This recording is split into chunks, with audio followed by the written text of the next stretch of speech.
In France, French President Raymond Poincaré dined at the German embassy in Paris, the first French president to do so since 1870.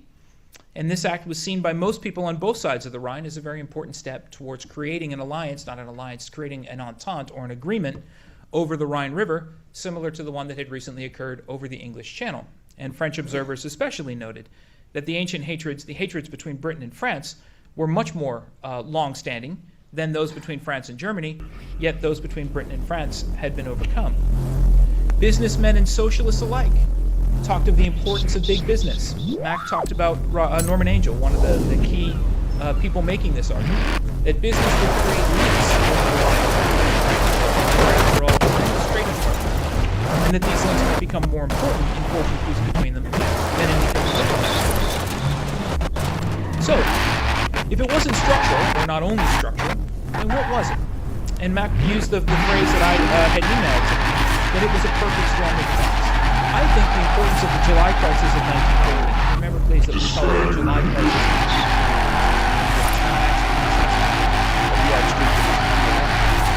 this crisis is different from the ones of the It's different from the two Morocco crises. It's different from the Peixoto crisis of 1898, a crisis between France and Britain.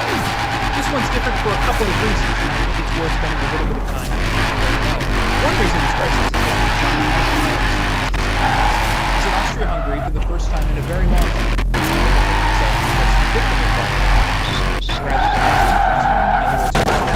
as an act of what we would call an act of state-sponsored terror.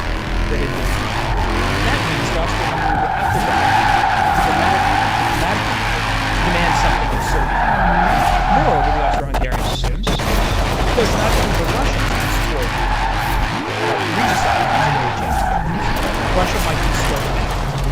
And again, Britain and France, not involved in this crisis at all, but even until August 1914, calling the Austro-Serb crisis, Britain and France might well stay out. For the Germans, this crisis seemed to offer an opportunity to invade without having to do very much.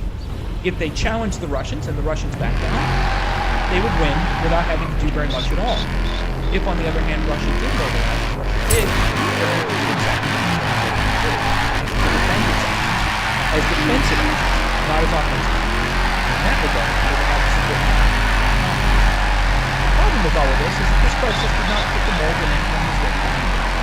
As is well known today, when Kaiser Wilhelm told his chief of staff under Cardinal Ferdinand to prepare for a war against Russia only, Moltke famously told him he couldn't do it, to which the Kaiser responded,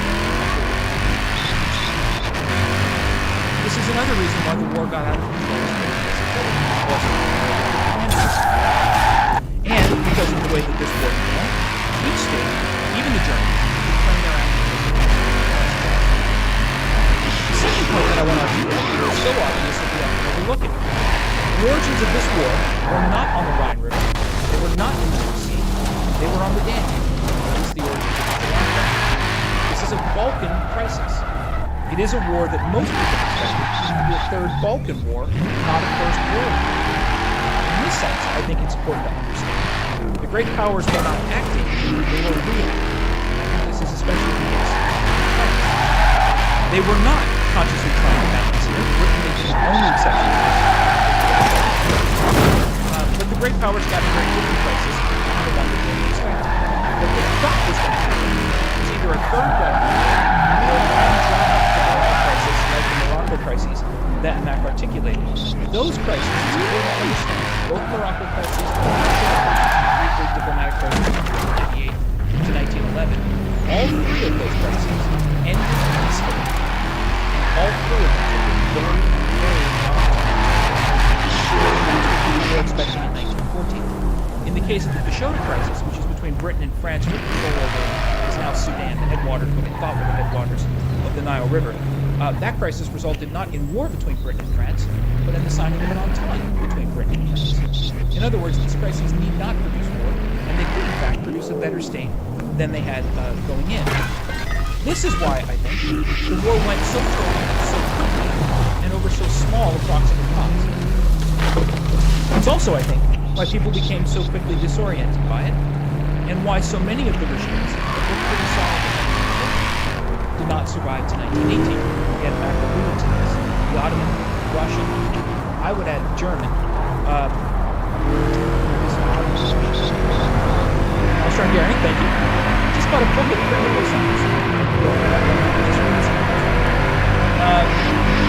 And it's also, I think, why the structural methods we can't know for sure, but it seems to me possible that had Gavrilo Princip not stopped for a sandwich, or had Franz Ferdinand's driver known how to get that car in reverse without stopping, Europe might well have had years of peace ahead of it. The way I read the environment of 1914, again, this is less problematic than social. There were plenty of signs pointing in the direction of less, not more, conflict. And in this regard, it seems to me, it's different from the age that we're living in now, where most observers see the environment as pessimistic. In 1914, before July 23rd, 1914, most people saw things as getting better. They were optimistic. If no World War I think Mac's entirely right. There's no World War II, there's no Holocaust, there's no Cold War, there's no fascism. Or at least they don't happen the way that they did. So, out of all of this, what lessons might we be able to draw? Well, the first is, and I think hopefully I've made this clear, we need to be very careful of analogies that seek to provide very simple. The world that we're living in today is like 1914 in some ways. It's very much unlike 1914 in other ways. So for me at least, the simple analogies that folks have drawn, and it's not just Mearsheimer, but we need to be very, very careful.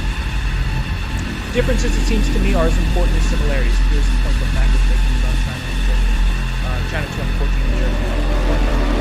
They are cultural differences. They are politically different. Their histories are different. The key, then, is not to try to fit evidence to a theory, but to try to use the past analytically.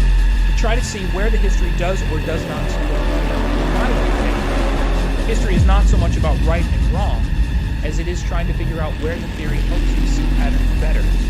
What I tell my students is like going to the eye doctor with the lens in front of you. Better or worse.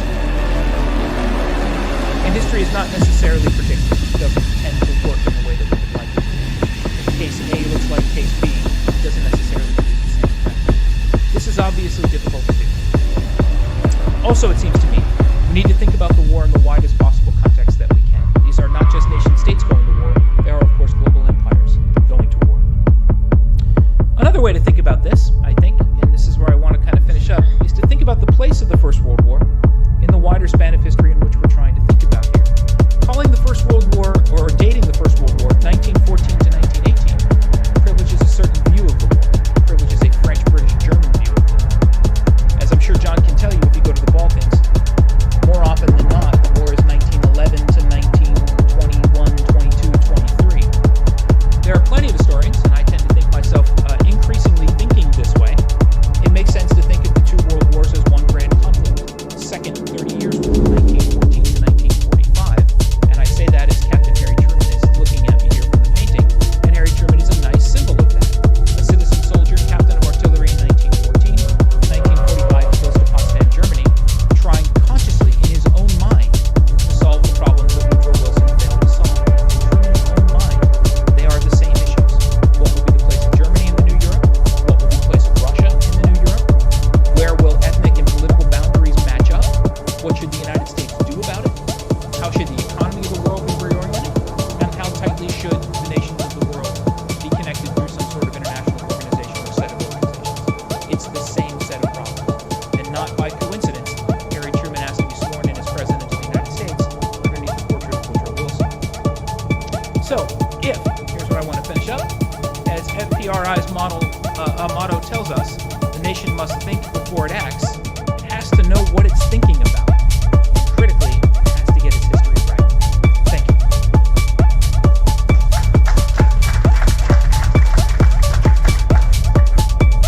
Thank you, Mike. Kate, the floor is yours.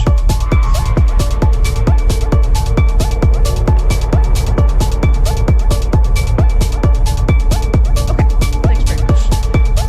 Well, I too would like to begin by thanking Mac, by thanking Alan, FPRI, and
Unable to meet all of its existing commitments at acceptable cost, Britain was forced to abandon splendid isolation and make a series of power-sharing alliances with Japan in 1902, with France in 1904, and with Russia in 1907. Britain also had to pull back its navy from imperial defense to focus on meeting the threat from the German battle fleet in the North Sea, akin to Rome recalling its legions under stress. And the ensuing dreadnought race with Germany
although documents showing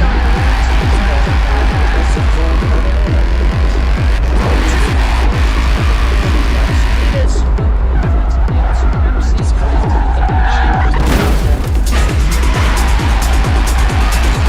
The martyrs eventually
over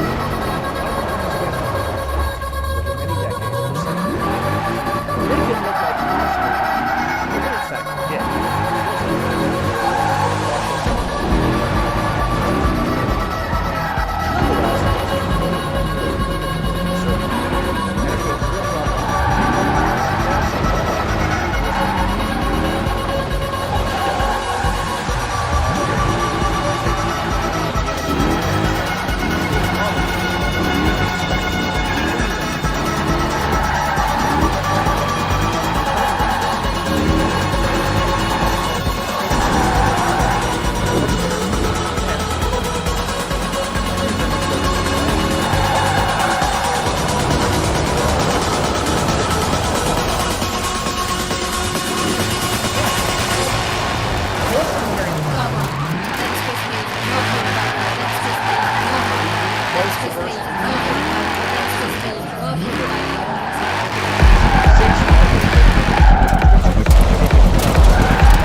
To the moonlight. Catholics, this would be a huge To the thing. moonlight. Conrad unquestionably To the has moonlight. the evidence of senior To general the staff moonlight. officers around him. To the By 1912, moonlight. 13, he's clearly To the gotten it in moonlight. his head that if To he the were a successful moonlight. war leader, Gina would. To the moonlight.